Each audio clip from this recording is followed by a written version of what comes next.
everybody.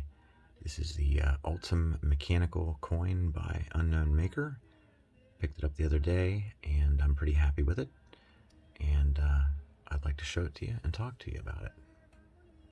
Now, I certainly don't want to offend any top C fans. This encouraged me to go ahead and pull the trigger on a top C. It's on its way. I'm actually bought the ZZ plate from a fellow member here on the Facebook groups, even before I've gotten the actual top C in the mail. I'm really looking forward to it. And I was on the fence. I just couldn't see it. And then this came along at a fairly less, lower end price. And I thought, well, that's similar, and I'd like to try it. And it is fairly different, and I think it's different enough to be considered different. So like I said, I don't want to offend any top C. I own other top C items, which we'll compare here slightly shortly. And like I said, I have the top C on the way. This is the top B. This is the top D. And yes, I have the top C on the way in stainless, and I have the ZZ plate here. So let's try to approach this as something. It is different enough, I believe. And instead of having a whole bunch of loose balls as a friction management system, we have the thrust bearing, just like you'd see on a mechanical slider or a magnetic slider. But like the top C, we've got the detents and ball and spring and everything. But instead of a screw holding the two halves together, we have two nice strong magnets that are permanently attached on both halves. And they are strong enough to take the pressure of the spring and the ball pushing against it. And you can put up to 3 springs and balls in this one as well. This one, I counted it out, comparing it, to the top C.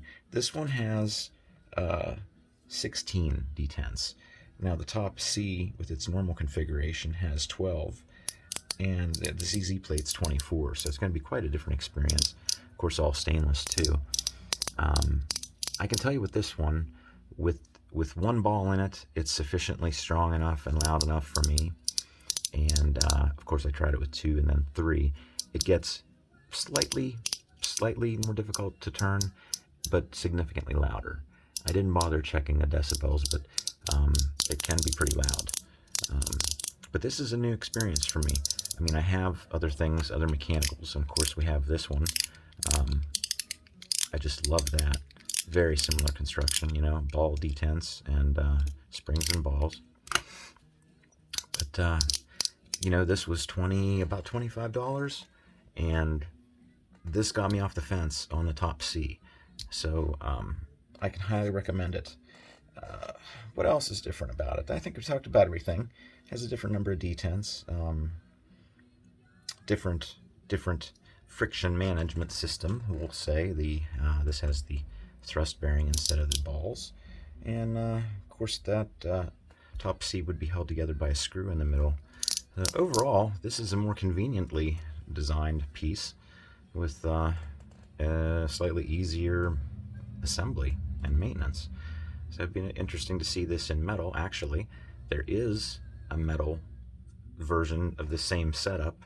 In other words, a circle of detents, a spring and balls. I think it's three springs and 3 balls with the same thrust bearing, but a metal body. And I have one of those on the way. So yeah, the metal one's going to be pretty neat when it gets here. I think it's going to be a lot like this. It's a different shape. But yeah, we'll see. Either way, I think this is a really good starter and a good, if you're not sure if you're on the fence about the top C, then get one of these for sure. Let's go ahead with some measurements and weights and then comparisons. We'll call this a day. This is 32 millimeters in diameter, and at its thickest point on the edge, it is 10 millimeters exactly. It has the milk cap shape. Let's see, weight-wise, you know what? Okay, it's a 16.7. If I can keep it up here without rolling off. Okay, hardly a difference. We'll say 16, 17 grams. And That's light. Wait, it is loud. It is loud. I'm interjecting a segment here because I forgot to talk about it. When we resume, it's going to just go back on to talking, just finishing up the video where I talk about comparisons to other products and stuff. But I did forget to take this apart. We need to measure that ball diameter. I want to talk about the spring. And we can measure the bearing too, and that might be of interest to someone else. But you can just simply pop it apart. Make sure the pretty part is on top as opposed to the part that shows the 3 blind holes. That way, you know, the ball's not going to fly anywhere, but at least it'll be sitting on top of the spring when you take it off. So we'll dump that off, get rid of that, and let's get a measurement on this. 2.63? No. Come on, Harbor Freight, don't let me down. 2.63, let's re-zero it. There we go. So it's 2.63. 2.63. It looks like I didn't try anything else, but it looks like you could probably do a 3mm ball if you had it. I know 4mm is not going to fit on there. The spring itself, very important to talk about. This, you know, this is an early release, and maybe they only had maybe they only had access to a certain type of springs when they started. But if you take a close look at this, you'll see that this side is closed, what we would call a closed-end spring, and this side, I don't know if you'll be able to see that or not, is completely open-ended and like sticking out. Funny. And what they did there was they took, that spring was probably twice its length, and they cut it in half because the springs they had were too big to fit within the distance in this sandwich here. Or it was just simply, it must have been just simply too strong for the desire that they were trying to get, for the effect for the desired effect that they were trying to achieve. So what's important about that is, okay, they could have bought springs that were the correct height. That would be a nice quality improvement. And I know my buddy, one of my buddies that reviews, will probably give me a hard time and say, oh, this is generic. And it is, in a sense. I mean, but if you want to be on the cutting edge of haptic technology and try out different things, you know, when you buy stuff early, even when it's a maker, honestly, you know, Derek Schultz over at Fidget Things, his stuff, I have one of the early Hexto decks, totally different, not totally different, but much different than even the next batch that came out. So things change. This is an early release, I suppose, but they cut springs in half. And like I said, this side we'll say is open-ended. This side is closed end. Now normally when we get our springs, they're closed on both ends. That just means the coil's been brought back to sort of where it rests. It doesn't just hang out there in mid-air. And when we specify springs on drawings, we actually say that we want that to be sometimes to be parallel within the opposite side of the spring within so many degrees for accuracy. But in this case, with that side hanging out there in the open, if you were to drop this down in with the nice end facing downward, well then the part the ball needs to rest on would now be sitting on this goofy one part of the end of the spring that's coiled up hanging in the middle of the air, rather than the opposite side of the spring, which still has a nice round surface. So let's not do that. Let's make sure anytime we use these springs, if you get one of these, make sure you take a close look at what you're getting and put that open-ended spring part down into the hole first. That means, of course, that the ball will rest on the nice closed end of the spring on top. Okay, so that was something important that I completely neglected to mention. We also now know the ball diameter, which we didn't know before. And since we're here, if the calipers will permit me, this appears to be 34.69 diameter, 20.14 on the inside. Re-zero it. Okay, those should be good measurements. At least good enough.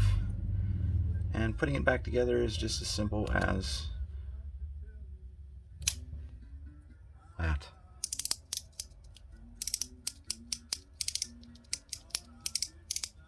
You know, these are great with music.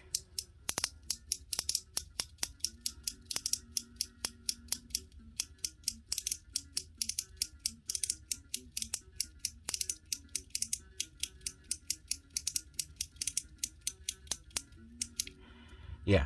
Anyhow, I think that's it. We're going to go back to finishing this show off, and that would be showing the comparisons. Um, Comparison-wise, coin-wise, I don't have a lot of the fancy coins that a lot of you have. I do have some older ones and things. Similar in size and shape. One other one from AliExpress was this, and I've seen a lot of people with this one, magnetic, but it is, it feels to be almost the same diameter, not quite the same thickness. Another one that's similar in size and shape, the Gambit coin, at least in diameter. The Tide by Phonetic EDC happens to be a little bit smaller in diameter, but about the same thickness. A few of you might have Gal Studio products like this, which I cannot recall the name of right now.